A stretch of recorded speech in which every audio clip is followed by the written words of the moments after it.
Thanks, guys. Thanks. Hi, everybody. Hi.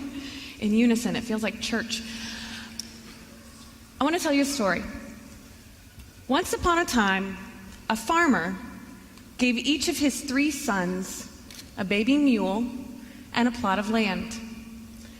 Years later, the 3 brothers sat together discussing the lazy, stubborn disposition of their animal. The first brother said, "I got so fed up, I bought a whip, and I beat my mule until he obeyed me." Second brother said, "Yeah, I tried the whip, but I learned that dangling a carrot in front of him was slightly more effective." The youngest brother calmly interrupted and said, "Listen, I use neither the whip nor the carrot and enjoy pleasant rides to and from the marketplace." "How is that possible?" cried the elder brothers. "I traded my mule for a horse." For those of you in the audience who are wondering if you're a mule or a horse, there are 2 types of members in every chapter, in every community, in every council. There are horses and there are mules. For those of you wondering if you're a horse or a mule, horses are people who do work, mules are people who don't. If you're still wondering if you're a horse or a mule, you're a horse, okay? Here's why I know that.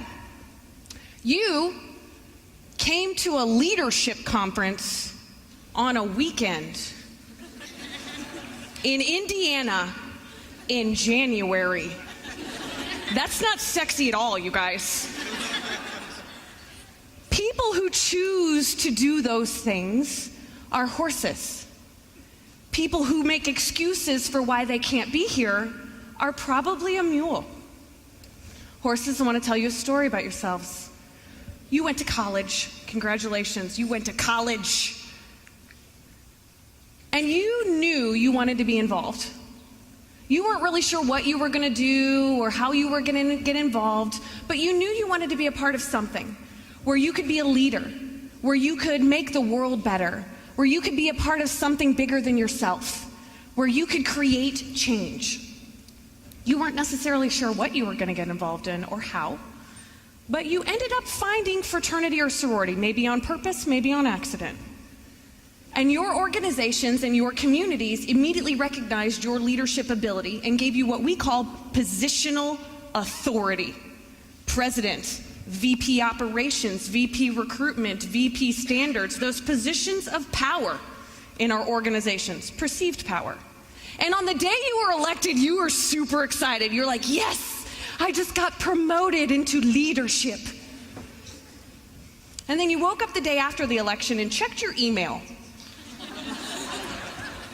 and looked at your text messages and realized you didn't get promoted, you got demoted into management, where most of your time is soon to be filled with pounding on doors, blowing up cell phones, sending emails, filling out paperwork, and dragging people to things that they do not want to go to.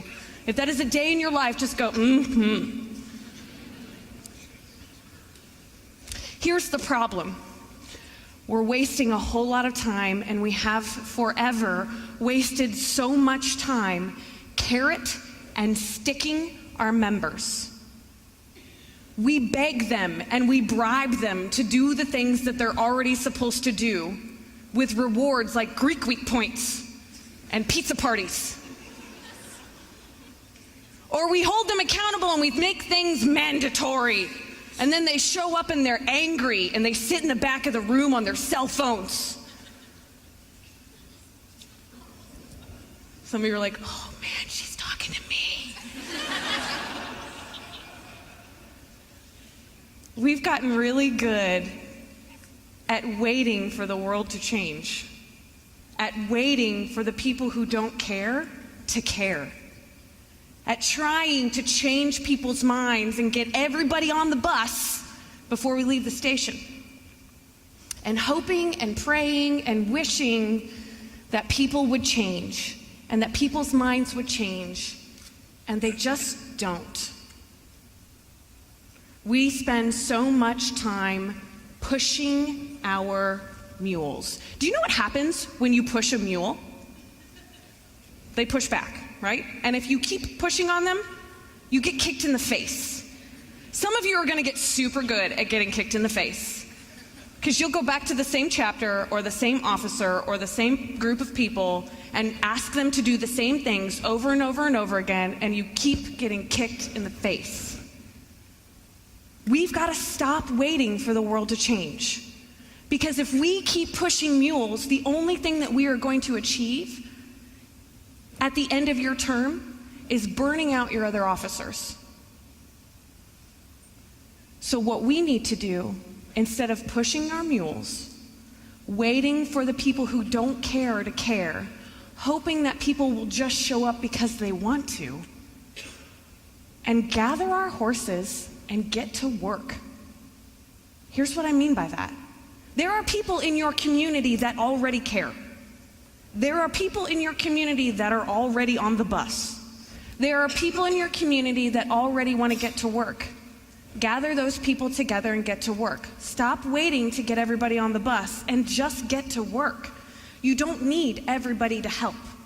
You need the people who already care, who already get it, to get started. And that doesn't mean that you have to have positional authority to get to work. You don't have to be a leader to be a horse. You can be a regular, average, everyday member to make great, significant change in your community. Do we kick the mules off the farm? Do we just get rid of them? We kick them out of the chapters, kick them off the community, maybe make some dog food out of them. Hamburgers, maybe? I don't know. No. We leave the barn door open. We leave the barn door open. Because here's the thing I know about mules. They only do stuff when they want to. Mules will only do things when they want to. And so we leave the barn door open. Some of them will come out of the barn on their own. Some of them will be like, what are you guys doing? I want to play. That sounds fun. Look at that. That's neat and shiny and cool. I want to do that. Most of them will stay in the barn. That doesn't mean that we keep hanging out in the pasture with the other horses getting to work. That means your job as a leader is to walk into the barn. Here's what I mean. Enough analogies. Let me just be literal, okay? Our job, I'm about to lose my microphone.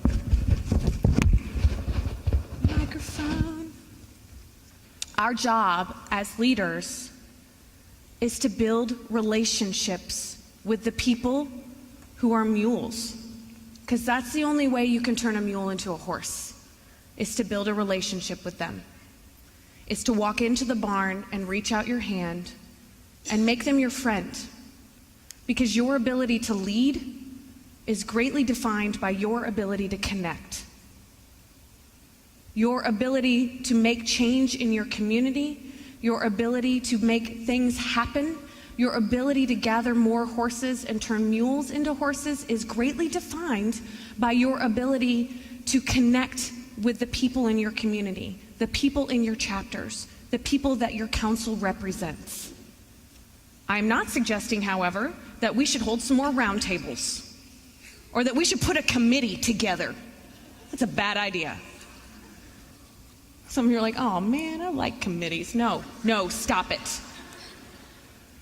I am not suggesting that all of a sudden you should go in front of every chapter and just describe to them your plan to change the community. That's not going to work either. That stuff's a waste of your time often.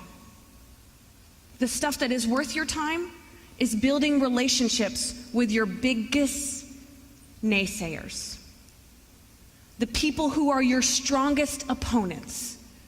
The chapter who can't really help sway anyone's decision, but you build a relationship with them anyway. Because people will not care about what it is that you are trying to do until they care about you. People don't care about your cause until they care about you. How many of you are a part of something right now that you don't particularly want to be a part of, but you got drugged to a meeting by someone that was a really good friend? Anybody? Me right now, right? Some of you may have even ended up in fraternities and sororities that way, right? You're like, I don't want to go through recruitment, and you got drugged there. Whoopsies, look at you now. We go and we join and we are a part of things often because we care about the people who are already a part of those things. And if we want to change people's minds in our communities and get on board with the change that we want to make, or get on board with the things we want to do in our community, make them your friend. Make them your friend. Don't sit down in a one-on-one meeting with a chapter president and try to pitch them on your idea. Sit down in a one-on-one meeting with a chapter president and make them your friend. Because when they're your friend, they'll go to bat for you and whatever you're trying to do. So I want you to think about two things. Who are your horses? Who are the horses in your community, and who do I need to gather together and get to work with? And who are my mules? Who are the mules in my community that I need to build relationships with to turn them into a horse? Because when they care, they come out of the barn and they get to work. And our job as leaders is to gather horses and get to work and turn more of our mules into horses. But they only do that when we build relationships.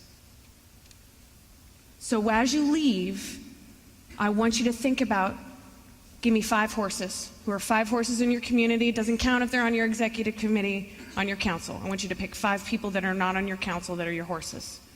And I want you to pick 5 people that you need to build relationships with to put them on your team. Gather your horses and get to work. Thanks, guys.